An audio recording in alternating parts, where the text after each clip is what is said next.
All right. You guys can take a seat now. Appreciate that. I'm curious, like, who would like to share what they just experienced doing that little simple stretch? Yes. Some vibration, like some shaking, like holding that position back like that, kind of tough. Yes. And screaming out, just like Ah. Yeah, it's like a big release, but opens up your whole body. You know what I mean? It's a good stretch to do throughout the day whenever your energy goes down. Great. Yes. I noticed I had 2 giant knots in my back, and while it's not completely gone, it's relieved it a lot, which is good. That's good. That's good. Back, I get slower fast, which will deactivate things. I have no idea what that meant, but it's a safe step, right? 2 simple steps. Okay. Well, first, why would So, oh, I see what you did. yeah. So on the next screen, I just kind of give you guys what I use with my students to get clear on your superpower. I can send you guys this if you want. No need to write it down. But it's really just superpower is the center of it. Then it's being authority in your market, attracting your ideal client, selling your dream come true program, and serving at the highest level. And those are just some questions to ask yourself. Again, you can take a photo of it. I can send it to you, no problem. But a big part of your superpower is something that you're fascinated with, okay? And again, this will always change because over time you evolve. Right now, if you had $1 billion in your bank account and you could go all around the world and just get paid to study 2 or 3 different topics, what would you like to study? What are you curious about? What are you fascinated with? Psychology, fitness, Bitcoin. Yes? Social dynamics. Social dynamics. Explain, because I know what that means, but I want to know from your point of view, what is social dynamics? It's like being strategic. How can I connect with anyone in the world just by studying their habits? That's very powerful, yes. Show me your habits and show me, I get to see your life. Great. It is fascinating, human behavior, social dynamics, yes. What are you curious about? Related to that as well, what makes people change? Ah, transformation. Yeah. That is pretty fascinating. What do you think? Habits and patterns. That's it. Habits and Patterns, right? A great book that I thought about is The Compound Effect by Darren Hardy. It says every single day you take action towards changing your whole life. That's a great book. Yes. Yes. Mine would be food, but like how it like makes your body feel. Wow. Yeah, like how different herbs like heal certain things that are supposed to be uncurable, like AIDS. Bless you. Yeah, that's fascinating. It is true, like the healing nature of food. And I think people that have like a terminal illness like cancer or AIDS, and they could eat a certain diet and that goes into like remission, it's fascinating. Right. Yeah. Anyone else? What are you curious about? Like if you had $1 billion in the bank, all your bills are taken care of, you had to go and study any 2 or 3 topics or one topic, what would that be? for me, it's human potential in the sense of fitness. Okay. And, how psychology, fitness, and that diet affects what we're able to do. We're way more powerful than we think we are, and I'm curious about that. Psycho, social dynamics, and nature. Wow. Okay. Wow, this is cool. I mean, it's an amazing room to be in. Like, I'm grateful because there's so much badass motherfuckers in here that like want to make a huge shift, a huge change in the world, you know? So human potential, breaking through limitations, curing disease through food. I mean, this is powerful stuff. And it's just like the more you ask yourself these questions, that's why we're doing it in a closed room, the clearer you get, just obviously not just on your short-term mission to hit your financial goals, but also your long-term legacy. The second one is, what is something that you would do for free and want to gain mastery? Okay? So, one thing that I've been fascinated with is freestyle rap. So I grew up listening to a lot of hip hop, and I was like, how do these people get on a mic and just freestyle off the top of the head, rhyming for hours and hours and hours?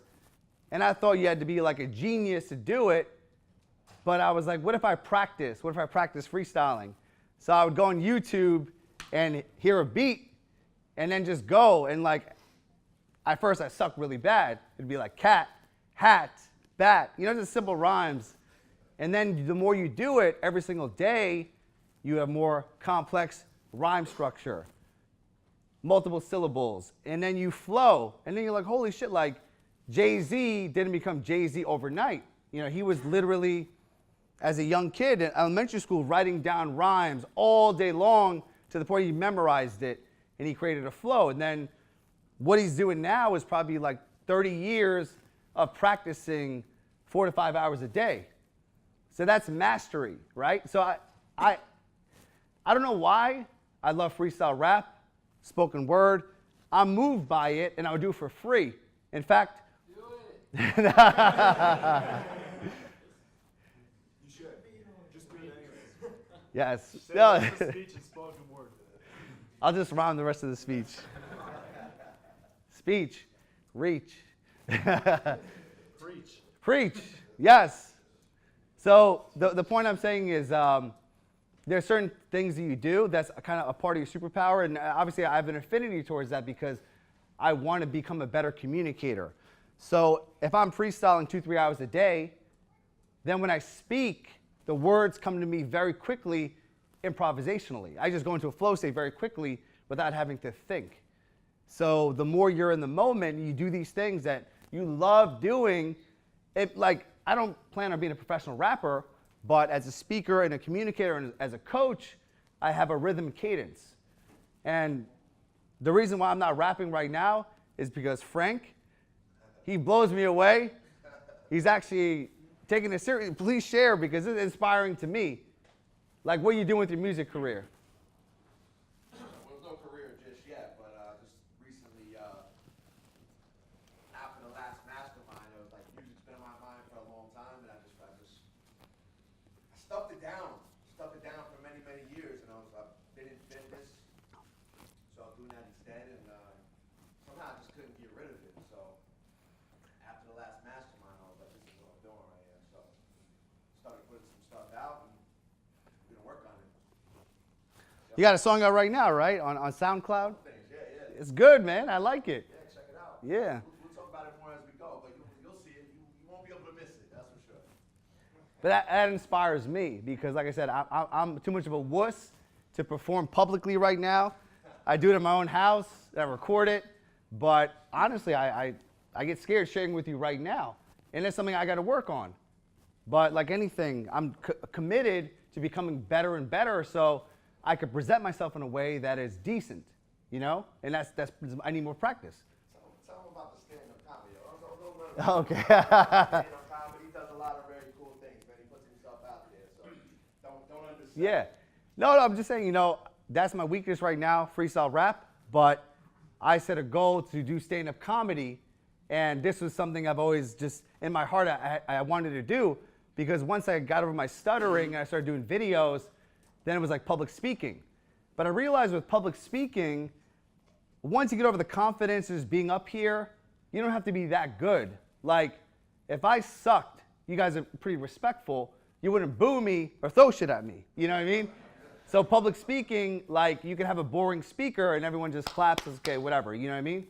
The hardest communication in the world is stand-up comedy. When you're up on stage, naked, vulnerable, with your jokes, if you don't get a response, people don't laugh, it's embarrassing. If you don't get feedback, or if someone heckles you, you're in a very dangerous state. So I said, you know what? I set a goal to do a night of stand-up comedy. Again, I don't know how or what I was gonna do, but I realized that when you set the intention and you take a specific action, things fall into place. So I said last year, by the end of 2017, I'm gonna do a night of stand-up comedy. And I literally put on my Facebook around this time, June, over the summertime, I'm gonna do a night of stand-up comedy by the end of the year. Hold me accountable. And people are like, yeah, we'll hold you accountable. We'll do it. And that's one thing that I found is very helpful publicly enrolling people into your vision. And then I had a friend who's a stand-up comic, and they're like, hey, there's a Gotham Comedy Club. They do open mic night. October 6th, we'll put you in at 7 o'clock. And I was like, shit, this is really happening, you know? But what happened was very, very interesting, because the moment I signed up for that open mic night of stand-up comedy, my brain started working differently. I started thinking funny. Everyday situations was like, what's funny about this? I had a bad date. I was like, there's some good jokes in here, right? Everything was like lighthearted and not serious. And then what I was doing was I would think of a joke and then send a voice memo to my friends. Hey, here's a great joke about dick pics. What do you think of it? Oh, that's just hilarious. Great. So I would test it out. I would make Facebook posts, just like observations. And from that moment, it was like 4 or 5 months, from June until the night I did stand-up, I tested my material, and I kind of knew what was funny, what was my persona.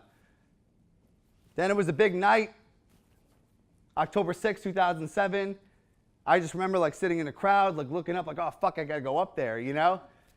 And it was like the weirdest thing, because like the moment they call my name, Agent Mirzad, come to the stage, all of a sudden, like I wasn't even there. Like I was possessed. Like the ghost of comedy just came into my system, and I just went up there and I just fucking killed it. Like everything came out, all the jokes, people were laughing. Even I was like, man, this shit's going really good, you know?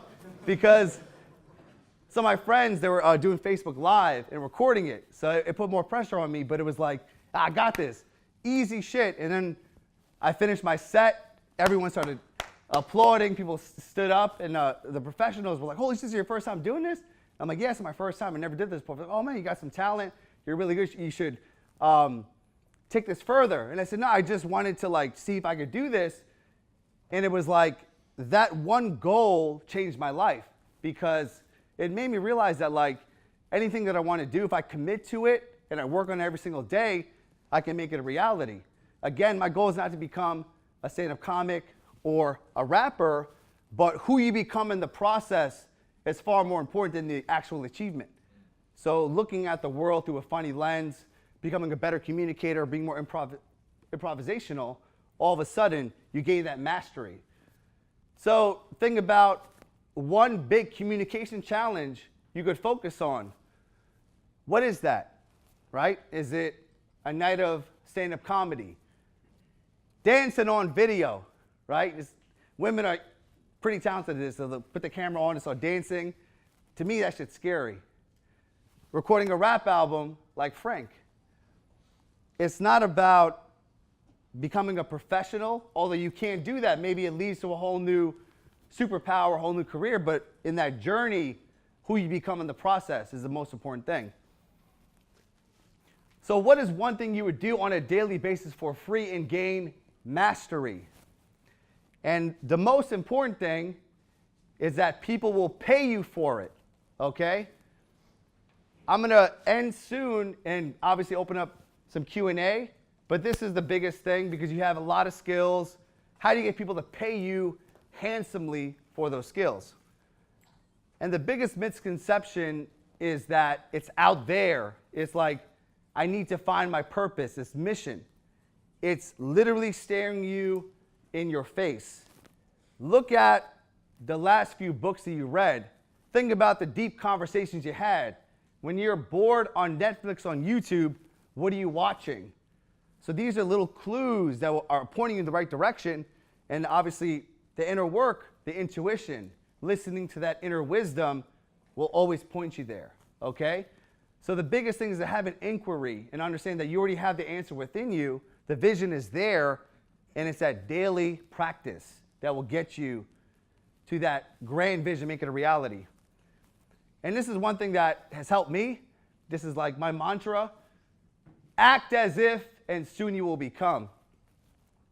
In fact, one of the things that I loved about Jason's book, High Status Secrets, the first quote that he had said, it's easier and faster to act your way into a new way of thinking than to think your way. So meaning, like right now, if you act as if you are your highest self, you think, speak, and act at your absolute best, you will soon realize that in the present moment, you become that person, but externally, forces come together. I cannot explain it. I told you my story about how bad things were, but a lot of it was like, what is the next level of me? Who do I have to be? As opposed to what I have to do, who do you have to be in order to achieve that new reality? See, I rhyme. So act as if, and soon you'll become. The more you understand this, it's like in the present moment, who do you have to be? And then you become that person, right? Obviously, in a lot of situations, even being up here, I am a bit nervous. I am in my head. I catch myself, but I become present and I say, I'm here to serve. I'm forgetting about myself. I'm giving to you, and I lose myself. So the more you act as if you are that person, the more your life will become your reality and environment. So one thing I realized is that the highest level of living your superpower is when you're performing and publishing. If you look at all the greats, that's all they do. They're performing, doing seminars, rapping, doing podcasts. They're publishing books, information products, things that leverage their experience and wisdom. So the more you think about, okay, this is the pinnacle, the top people in the world are performing and publishing, how can you start doing that on a smaller scale? Putting out great content, adding value, making offers. Skip on this. Lead generation.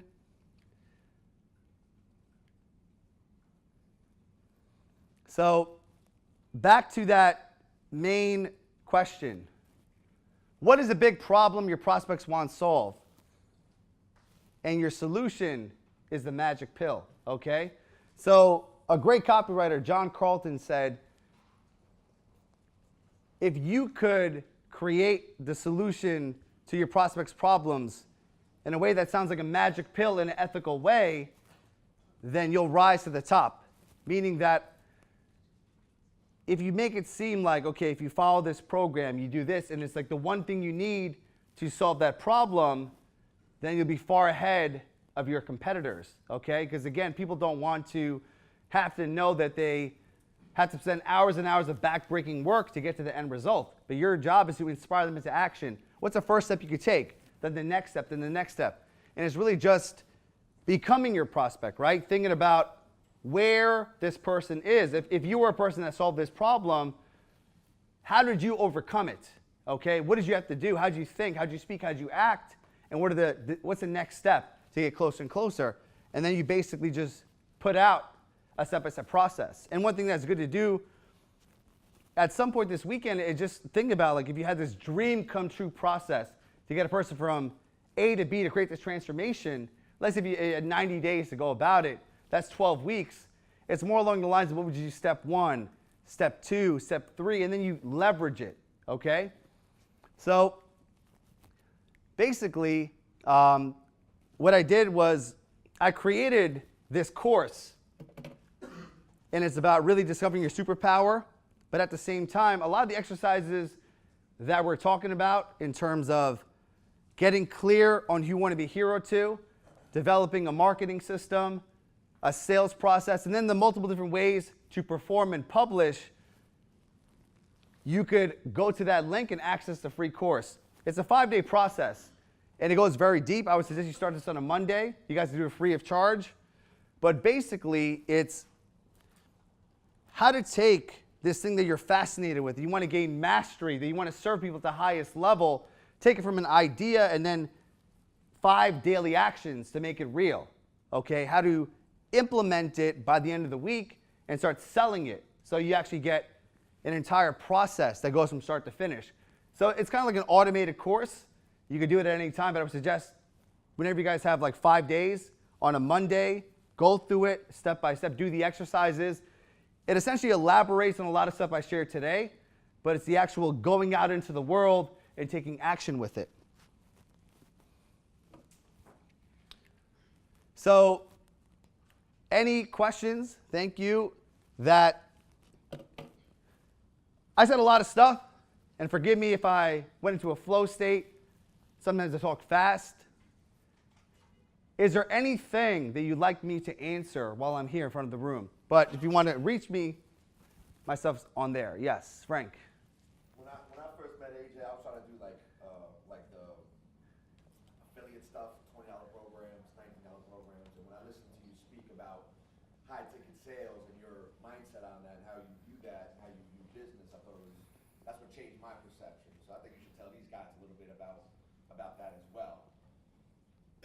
Yeah, absolutely. So a big thing that Frank is talking about is understanding that, like, when you tend to focus on your clients' results and serving at the highest level, you shift your mindset on results and charging more, working with less people, as opposed to selling a lower priced product at a high volume, okay? There's an old adage that says the more a person pays, the more they pay attention. And once you understand that you could have people paying you literally 10 times more than what you're currently charging, it changes your mindset, but also it's like it changes the results that you get for people. So a great exercise to think about is that, let's say, that dream come true process, right? If Elon Musk said, I will pay you $1 million to coach me and help me in the next 90 days. If you got paid $1 million to get only the biggest and best results, what would you do for someone? What would you do for Elon Musk? Would you improve his sex life, make him lose weight, make more money, become happier? And the more you think big, it's literally just creating something, putting out massive value, and when someone speaks to you, you present the price, right? So at this current time, the highest price program that I sell is a $36,000 coaching package, right? Now, how did I go from selling a $97 program to $36,000? Well, it's the simplicity of just asking for higher amounts, right? And sometimes it's even like whatever you're charging right now, like the next time you get on a sales conversation, just add another comma to it, add another zero. You'll be surprised, because sometimes even just asking like just creates a new standard for you. Because if someone says no, even if they don't want to buy it, their mindset compared to buying, let's say, a $1,000 program to a $10,000 program, they already presuppose that you're worth a lot more just by you asking for the price. And if they say, no, $10,000, that's not my price range, great. Well, I'll break you a deal. I have a $2,000 program that's better for your needs. So all of a sudden, that juxtaposition from 10K to 2K, it changes it. But it's understanding that, like, the reason why people get charged, like Tony Robbins charges $1 million for his coaching. So how did he get to $1 million? He just asked, you know? Obviously, if you could deliver results, you have the value, and if you think about just creating a massive results-based transformation, the price becomes irrelevant. So I wish I had more time to dive deeper into that, but actually I go into that whole process in this course, because there's a whole high ticket mastery day that I do, and I give you a whole script on selling higher ticket packages, $5,000, $10,000, $20,000, but how to position it so you can work with less people and charge a lot more. This is where, like I said, that whole mindset of breaking the logical growth comes in, because when I understood that I have a $5,000 program per se, and if I sold 20 packages a month, all of a sudden that would put me into the multiple millions. So it's like, wow, okay, if I just put all my energy on delivering enough value, making enough offers to sell 20 5K packages, that's $100K a month business. So fuck everything else, I'm gonna put all my energy into this, and all of a sudden your whole mindset changes, because like I said, whatever you focus on, it tends to expand. Any other questions? Yes? You've achieved a lot. What would you say, what is something that you're most proud of? What am I most proud of? I would say like being up here and just kind of talking like free and just being loose, to be quite honest, because like 10 years ago, I could not have done this. And I would have been so much in my head, and I feel like my superpower is being in this room connecting with you guys. Like right now, there's nothing else I'd be rather doing. I lose track of time and space. Like if Jay says, you know what, hey, take another 3 hours, I would just keep going, So I love this shit. So, I'm sorry? Like rapping? Like rapping, yeah. I would actually kick a freestyle. Maybe later after a drink or two, I'll do it for you guys. Yes, thank you. Yes? In the early days when you started doing those free seminars, when you were kind of getting things going, how did you set those up and what were you talking about? Well, basically, I started testing out different purposes for the seminar. Let's say one was like weight loss, one was like mindset, one was making money. And then I would just basically go on my social media. I had to understand there's 3 parts to a seminar. One is filling the seminar, the hardest one where people don't really do it. 2 is the transformation that occurs inside the room, the structure. And then 3 is the ongoing support, okay? So I didn't think about all 3 of those. I said, how can I just get butts in seats? And basically, I just started going on my social media and saying, hey, I'm doing a 1-day seminar to accomplish this result, and I'm hosting it here. And I would always do it 8 to 12 weeks before the specific date.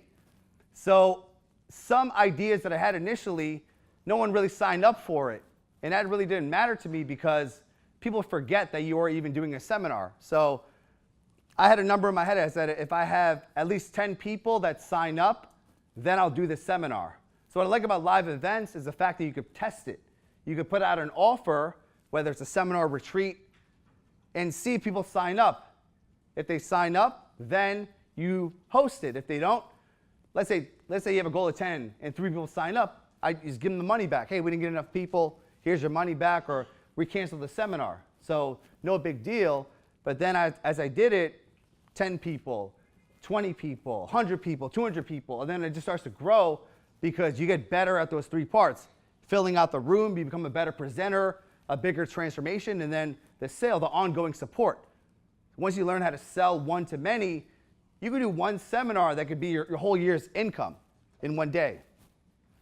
And what was the benefit that you saw really worked for you first when you were selling? Well, you mean selling or the presenting? When you were making the offer to fill the room. That the more passionate and convicted I was about the offer, the more the energy was inside the room. Like right now, I'm in a serving place. Jason's a friend. I'm not going to pitch you guys, but it would have been a different presentation if I would have sold, because I would have seeded what I wanted to sell, and it would have been a different conviction. And I would have hinted at like, this is what you need, but not tell you what that was. And often when you do it the right way, people are like, what is this one thing you keep talking about? I want to know more about it, So it's like in dating, right? There's a line that says like, before you, let's say you go out and talk to a woman, like be the energy you want her to feel. So when you're feeling like loose and cool and just vibing, loving, it's like the woman feels that energy. So when you set a room, like the energy that you have in front of everyone, they're going to be a mirror to you. So if you're excited, enthusiastic about the program, buying, investing in it, you invest yourself, you talk about what you've done to get to where you are, people feel that excitement. But the biggest mistake people make is when they make an offer, they freeze up, they get all nervous, they're like super cool, and they say, here's my program. And you've all been in situations where like it got super awkward once a person went into the sales presentation because like I said, it was a disconnect. And there's a whole process called seeding and kind of making a thread about the end result without going like information and then sales. It's like when you watch TV, there's commercials in between. So it's kind of like having a mini commercial every 10, 15 minutes. Yes? Where's the majority of your revenue coming from right now? I would say my online super coach business. So that's like active revenue. I have 2 businesses, Life Fuel Fitness, online super coach. And then early on, when I was a personal trainer, I trained this financial advisor, and he told me about investment and real estate. So I wasn't making a lot of money at the time, but I started to invest. And now that I have like a very high profit business, I just reinvested back. So I have a really good financial advisor that gets me 15 to 20% on my money every year for the past 10 years. And if you guys ever want to get into investing or anything like that, it's a Wells Fargo, it's a legitimate bank, but I'm big about like long-term wealth. You know what I mean? Because like making money, making profits, but being able to have millions of residual income as you get older, because to me, freedom and lifestyle is more important.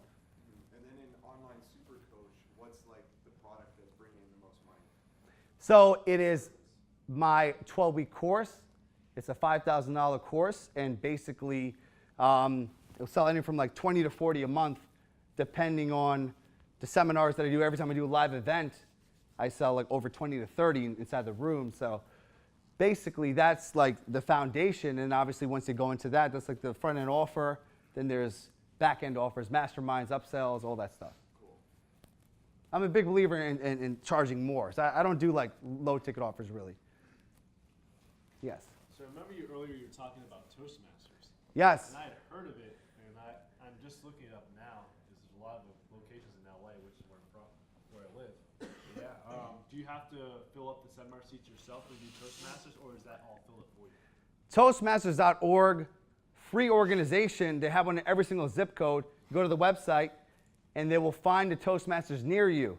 All you gotta do is sign up right there. It's like yes.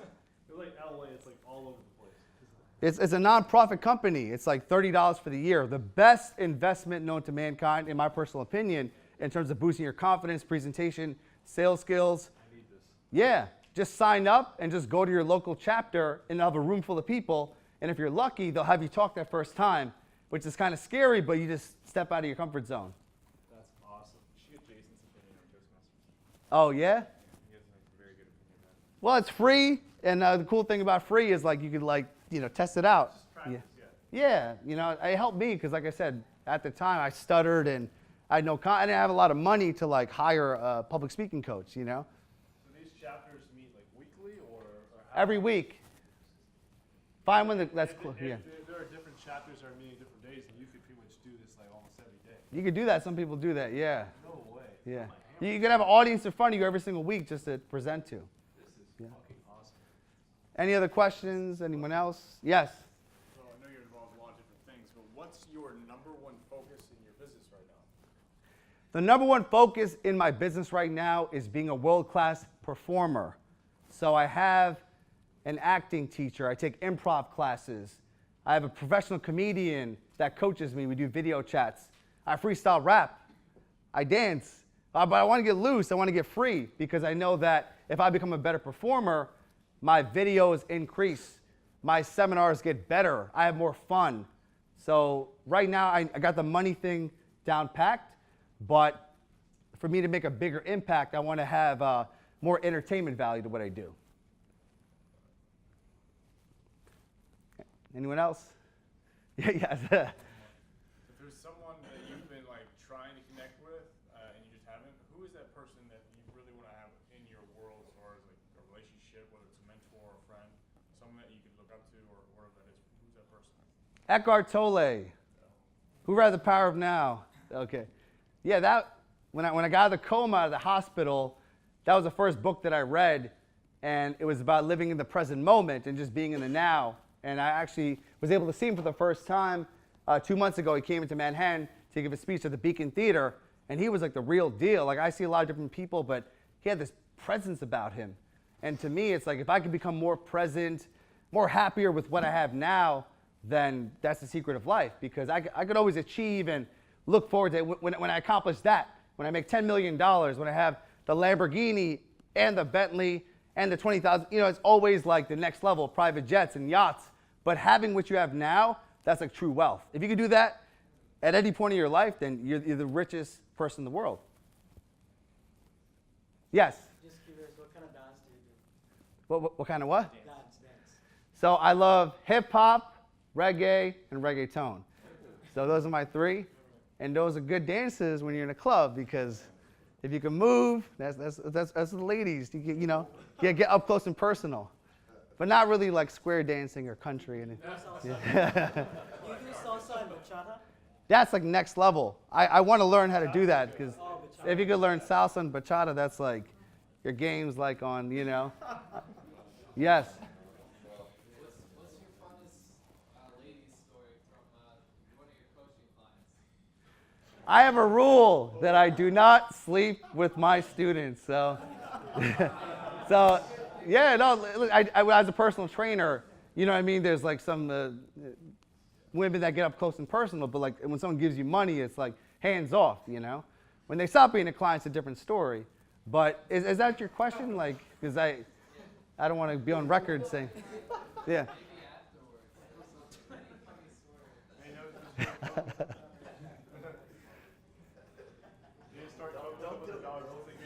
Yeah. I don't know. I just don't want to have that reputation, especially with this whole Me Too movement. Yeah, I don't want to be a hashtag story on Facebook. So it's like, you know, once you get exposed as a Me Too dude, your whole career's over. So I'd rather not mix money and pleasure. Give you more reach and more clients. What's up? I said a bad one could give you more reach and more clients. No way. I mean, if you have a Me Too thing, like I said, but There's a lot of bullshit ones though. there's a lot of bullshit one, but the point is like, Clutter now because a lot of the Me Too accusations are false. Bless you. There's one on Morgan Freeman recently. It was a lot of it's bullshit. I agree. You know, but obviously there's. I think it's good because if some people got raped, it's good to talk about it. But the point I'm saying is like, let's say if I do a seminar and I sleep with one of my guests, and they just make a post. Let's just say she wasn't too happy with the way I treated her. It was like, this guy just had sex with me, and I went to a seminar, I paid him money. And she just puts that publicly, my whole reputation is tarnished. Like everything I worked so hard for, it's gone. So to me, it's not worth the risk, you know? That's why I got Bumble, which is like, you know, Bumble and Tinder. Why, you know, just swipe to find this New York City options, man. Yeah. Keep up with that bachata, you'll be fine. I got to learn that. That's my next mastery. Yes. What were some of the other books? Well, of course, Cialdini's works, as you guys know, Influence and Persuasion. You got Robert Greene, Mastery, the 50th Law.